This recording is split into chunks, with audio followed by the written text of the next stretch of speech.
Hello friends, कैसे हैं आप सभी। मैं आशा करती हूँ आप सभी स्वस्थ होंगे। आज हमारा डे रहेगा 5। इसके अंदर हम बात करने वाले हैं यहाँ हमारा प्रदेश यानी कि उत्तराखंड। तो यू टेट का जो हमारा पेपर 1 है और पेपर 2 है, यहाँ से यानी कि जो हमारा प्रदेश है इससे क्वेश्चन बनते हैं। फर्स्ट पेपर के अंदर भी और सेकंड पेपर के अंदर भी, सोशल साइंस के अंदर आपको देखने को मिलेंगे। अब देखेगा यहाँ इसके अंदर जो फर्स्ट है हमारा कि उत्तर प्रदेश के 13 हिमालयी जिलों को पृथक करके 9 नवंबर 2000 को देश का 27वां राज्य बना। यानी कि 27वां राज्य उत्तर प्रदेश के 13 जिलों को अलग करके 27वें राज्य का निर्माण किया गया और जिसका नाम रखा गया उत्तराखंड। क्या नाम रखा गया? उत्तराखंड। कब हुआ ये? यानी कि कितने जिलों को अलग किया गया? 13 जिलों को। कब किया गया? 9 नवंबर 2000 को। और कौन सा राज्य बना? 27वां। यानी कि 13 जिलों को अलग करके 9 नवंबर 2000 को देश का 27वां राज्य उत्तराखंड को बनाया गया। कब बनाया गया? 9 नवंबर 2000 को। फिर देखेगा यहाँ कि उत्तराखंड की राजधानी, तो उत्तराखंड की जो राजधानी है वो क्या है? हमारी देहरादून। फिर है इसके बाद राज्य भाषा। अगर मैं यहाँ राज्य भाषा की बात करूँ तो राज्य भाषा कौन सी है इसमें?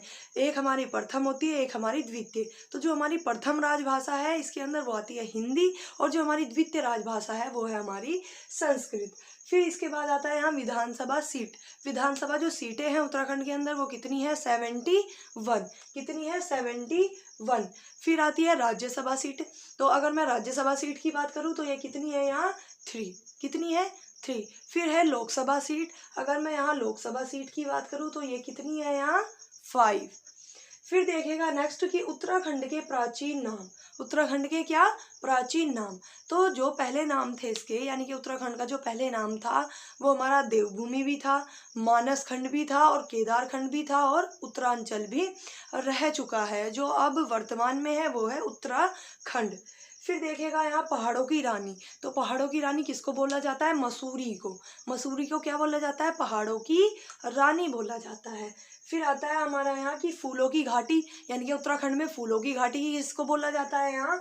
तो चमोली को फूलों की घाटी बोला जाता है। फिर देखिएगा झीलों का नहर। झीलों का नहर किसको बोला जाता है उत्तराखंड के अंदर? नैनीताल को झीलों का नहर कहा जाता है।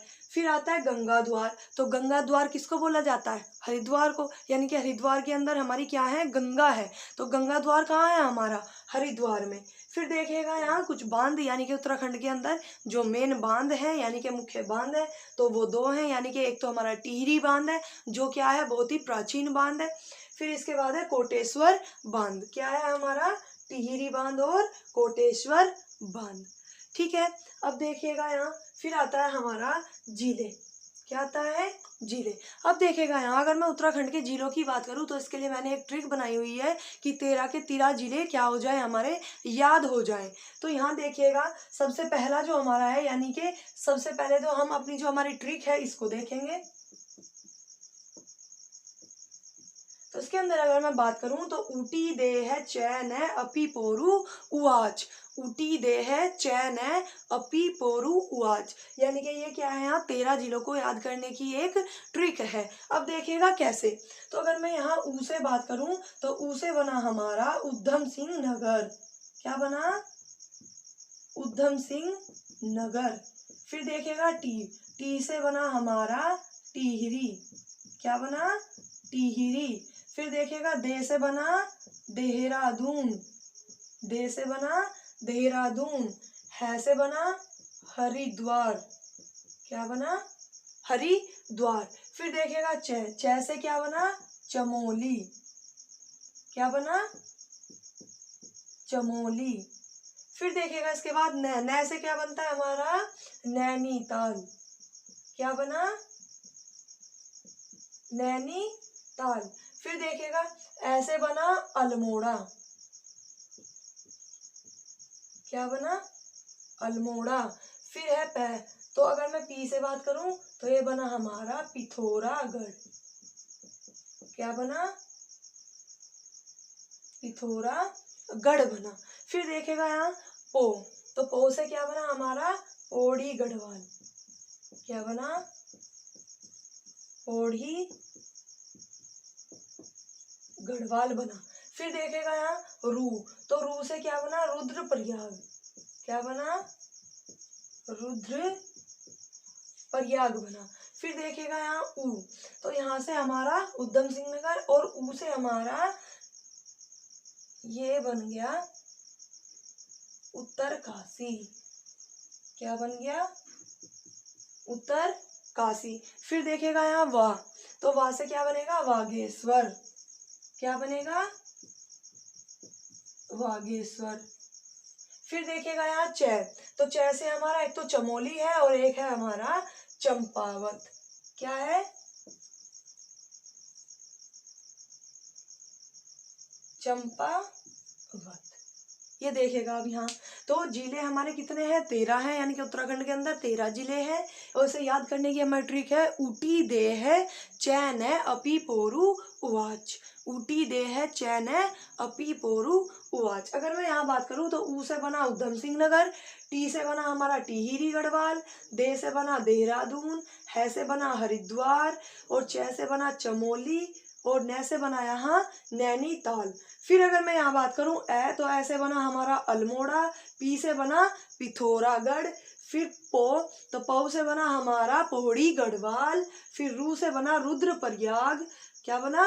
रुद्रप्रयाग। फिर ऊ से बना हमारा उत्तरकाशी, और फिर वा से बना हमारा वागेश्वर, और च से बना हमारा चंपावत। तो इस तरीके से हम अपने 13 जिलों को याद रख सकते हैं, यानी कि याद कर सकते हैं। फिर देखिएगा यहाँ कि राज्य के प्रतीक चिन्ह, तो अगर मैं यहाँ बात करूँ जो हमारे उत्तराखंड का राज्य प्रतीक चिन्ह है, तो वो क्या है? 3 पर्वत चोटियां और उनके बीच में गंगा की लहरें। यानी कि इसके अंदर क्या दिखाई देता है? यहाँ हमें लहरें दिखाई देती हैं, और इसके अंदर क्या है? यहाँ 4 लहरें हैं और 3 पर्वत चोटियां हैं। फिर देखिएगा यहाँ राजकीय पुष्प, यानी कि जो उत्तराखंड का राजकीय पुष्प है वो क्या है? ब्रह्मा कमल। क्या है? ब्रह्मा कमल। और जो इसका नाम दिया गया है यहाँ, तो वो क्या होता है? सुसोरिया आब वेलेटा। आब वेलेटा, यानी कि सुसोरिया आब वेलेटा किसका नाम है? ये ब्रह्म कमल का नाम है। फिर देखिएगा यहाँ राजकीय पक्षी, तो उत्तराखंड का जो राजकीय पक्षी है वो क्या है? हमारा मोनाल। क्या होता है? मोनाल। फिर देखिएगा यहाँ राजकीय पशु, तो अगर मैं यहाँ राजकीय पशु की बात करूँ वो क्या है? हमारा कस्तूरी मृग है। क्या है? कस्तूरी मृग। फिर देखिएगा राजकीय खेल की अगर मैं यहाँ बात करूँ तो हमारा जो राजकीय खेल है वो क्या है? यहाँ फुटबॉल है। क्या है? फुटबॉल। फिर देखिएगा राजकीय वृक्ष की अगर मैं बात करूँ तो राजकीय वृक्ष क्या है उत्तराखंड का? बुरांश। बुरांश को क्या बोलते हैं हम? यहाँ राजकीय वृक्ष कहते हैं। फिर देखिएगा राष्ट्रीय उद्यान, तो उत्तराखंड के अंदर कुछ राष्ट्रीय उद्यान है, तो इनके नाम देखिएगा। सबसे पहले या फिर सबसे प्राचीन जो सबसे पुराना है वो क्या है? Jim Corbett national park. Jim Corbett national park. फिर आता है राजाजी नेशनल पार्क। क्या आता है? Rajaji national park. फिर आता है वैली ऑफ फ्लावर्स। क्या आता है? Valley of flowers. इसके अंदर भी ये हमारा राष्ट्रीय उद्यान है, यानी कि फूलों की घाटी को। फिर यहाँ है नंदा देवी, तो नंदा देवी नेशनल पार्क हमारा, तो ये भी उत्तराखंड के अंदर। और गंगोत्री नेशनल पार्क, ये भी हमारा यानी कि राष्ट्रीय उद्यान कहाँ है? उत्तराखंड के अंदर है। फिर है राजकीय वाद्य यंत्र, तो अगर मैं राजकीय वाद्य यंत्र की बात करूँ तो वो क्या है? यहाँ ढोल है, जिसको 2015 से यहाँ रखा गया, यानी कि राजकीय वाद्य यंत्र ढोल को 2015 से यहाँ बताया गया। तो मैं आशा करती हूँ आपको यहाँ तक सब समझ आया होगा उत्तराखंड के बारे में। आप यहाँ की उत्तराखंड की प्रमुख जनजातियाँ और स्थल, तो अगर मैं यहाँ स्थल की बात करूँ तो इसके अंदर आता है हमारा गंगोत्री। तो गंगोत्री कहाँ है? उत्तरकाशी। कहाँ है गंगोत्री? उत्तरकाशी। अब देखिए हम यहाँ बात करेंगे उत्तराखंड की कुछ प्रमुख जनजातियाँ और कुछ यानी कि पर्यटक स्थल के बारे में या धार्मिक स्थल के बारे में। फिर देखिएगा यहाँ आता है गंगोत्री। गंगोत्री कहाँ है? हमारी उत्तरकाशी में। कहाँ है? उत्तरकाशी में। फिर देखिएगा यहाँ गोमुख, तो गोमुख कहाँ है? ये भी उत्तरकाशी के अंदर है। और अगर मैं यहाँ बात करूँ देहरादून में, देहरादून में एक तो हमारा मसूरी है और एक है हमारा सहस्त्रधारा। क्या है? एक तो मसूरी है और एक है सहस्त्रधारा अंदर। फिर अगर मैं सहस्त्रधारा की बात करूं तो ये कहाँ है? देहरादून के अंदर। फिर आता है मुक्तेश्वर, तो मुक्तेश्वर कहाँ है? नैनीताल में। कहाँ है? नैनीताल में। फिर है गुप्त काशी। गुप्त काशी कहाँ है? रुद्रप्रयाग में। कहाँ है गुप्त काशी? रुद्रप्रयाग में। फिर है हर की पौड़ी, तो हर की पौड़ी कहाँ है? हरिद्वार में। शांतिकुंज कहाँ है? हरिद्वार में। फिर हमारा सप्तऋषि आश्रम आता है, ये भी कहाँ है? हरिद्वार के अंदर है। फिर आता है हमारा बद्रीनाथ। बद्रीनाथ कहाँ है? चमोली। कहाँ है? चमोली। अब आप इसका स्क्रीनशॉट ले लीजिएगा। इनमें से एक क्वेश्चन आता ही आता है कि वो पूछ लेगा हमारे से कि बद्रीनाथ कहाँ है, तो वो है उत्तराखंड के अंदर चमोली में। फिर देखिएगा यहाँ की उत्तराखंड की प्रमुख जनजातियाँ, उत्तराखंड की प्रमुख जनजातियों के बारे में। तो राज्य में सबसे अधिक जनसंख्या वाली जो जनजाति है वो कौन सी है? थारू जनजाति है। और थारू जनजाति ऐसी जनजाति है जो उत्तर प्रदेश में भी पाई जाती है और उत्तराखंड में भी पाई जाती है। लेकिन यहाँ अगर मैं उत्तराखंड में बात करूँ तो सबसे अधिक जनसंख्या वाली कौन सी जनजाति है? थारू जनजाति है। कौन सी है? थारू जनजाति है। और ये ऐसी जनजाति है जो उत्तराखंड और उत्तर प्रदेश दोनों में मिलती है। फिर है, और जो सबसे कम वाली जनजाति है यानी कि जिसके अंदर कम जनसंख्या आती है, तो वो हमारी जनजाति का नाम क्या है? राजी जनजाति। फिर देखिएगा यहाँ जौनसारी जनजाति, इसमें पाई जाती है जो हमारी उत्तराखंड के अंदर, उसका क्या नाम है? जौनसारी जनजाति। एक पाई जाती है हमारी भोटिया जनजाति, एक मिलती है हमारी बोक्सा जनजाति, और एक है हमारी राजी जनजाति जिसकी फिलहाल में बात की है। अब देखिएगा यहाँ जो हमारी ये है बनरोध बनरावत जंगल के राजा। कौन कौन सी? बनरोध, बनरावत और जंगल के राजा। ये भी हमारी कौन सी जनजाति है? राजी जनजाति को ही बोला जाता है। या तो बनरोध या बनरावत या फिर जंगल के राजा नाम से भी कौन सी जनजाति को बोला जाता है? राजी जनजाति को। फिर देखिएगा यहाँ कि भोटिया जनजाति की कुछ उपजातियाँ हैं। क्या है? भोटिया जनजाति की कुछ उपजातियों की अगर मैं बात करूँ तो इसके अंदर आती है मरछा, तोलछा, छापड़ा। कौन कौन सी? मरछा, तोलछा, छापड़ा, व्यासी।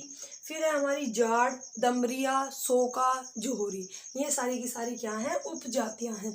तो हमें यहाँ क्वेश्चन देखने को मिलेगा कि ऐसे आएगा कि छापड़ा जनजाति किसकी उपजाति है? तो जो छापड़ा उपजाति है वो किसकी है? यहाँ कौन सी जनजाति की है? भोटिया जनजाति की है। कौन सी जाति की है? भोटिया जनजाति की। अब देखिएगा ये उत्तराखंड की कुछ जनजाति है और ये स्थल है। मैं आशा करती हूँ आपको वीडियो पसंद आई होगी। अगर आपको वीडियो अच्छी लगी हो या आपके लिए थोड़ी सी भी हेल्पफुल रही हो तो आप सेशन को लाइक करिएगा, शेयर करिएगा और चैनल को सब्सक्राइब करना ना भूलिएगा। Thank you so much.